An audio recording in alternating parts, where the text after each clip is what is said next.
নমস্কাৰ, আপোনালোক সকলোকে স্বাগতম জনাইছোঁ। মই মীনাক্ষী। মোৰ অন্য এটি ভিডিঅ'লৈ মেখেলাৰ চিলাই আৰু ফলছ কেনেকৈ অতি সহজে লগাব পাৰি তাকে দেখাবলৈ চেষ্টা কৰিছোঁ। আহক পলম নকৰি যাওঁ ভিডিঅ'টোৰ মাজলৈ। যদি ভিডিঅ'টো চাই ভাল লাগে like, comment, share and subscribe কৰি দিব। এয়া মেখেলাখন লৈছোঁ, চাওকচোন।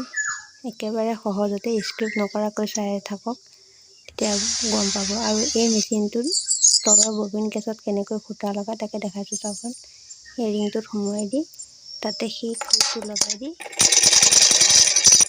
ফলছ লগাওঁতে সদায় মেখেলাখন শুদ্ধ কৰি লৈ তাৰ ওপৰত ফলছটো দি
যিহেতু গোটেই মেখেলাখন চিলোৱা দেখাবলৈ অসুবিধা হ'ব, সেইকাৰণে অলপ দেখালোঁ। কেনেকুৱা হৈছে জনাবলৈ নাপাহৰিব।